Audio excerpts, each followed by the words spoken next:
कराची में ईद कुर्बा के लिए मवेशी मंडी सज गई है। इस मरतबा कराची वाले ईद की तैयारी कैसे कर रहे हैं, जानेंगे। नुमाइंदा साद शरीफ हमारे साथ मौजूद हैं। जी साथ, आगाह कीजिएगा।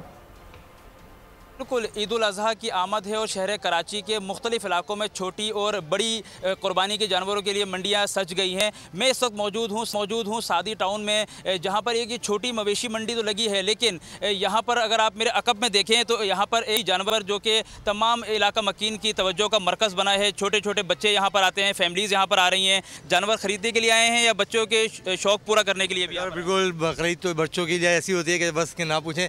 आधे महीने से वो किया हुआ है कि भाई जानवर लेकर यहाँ पे हमारे मोहल्ले में लगी है, हम आए हैं यहाँ पे देखने के लिए। बड़ा ज़बरदस्त सिब्बी का जानवर है। बच्चों को तो ये है कि बड़ा शौक़ हो जाता है, लेकिन कीमतें इन्होंने ऐसी रखी हुई है कि हमारा खुद गर्मी में दिमाग ख़राब हो गया है। लेकिन जानवर माशाल्लाह बहुत ज़बरदस्त है इस साइड पे, और बच्चों के लिए तो बस आपको देखें जन्नत हुई है मोहल्ले के अंदर। ईद उल अज़हा के लिए पुरजोश तरीके से कुर्बानी के जानवर यहाँ पर ख़रीदो फरोख्त के लिए मुख्तलिफ फैमिलीज़ इस वक्त यहाँ पर मंडी में। आपका तफसीलात के लिए सब्सक्राइब करें और बेल दबाएं ताकि कोई खबर रह न जाए।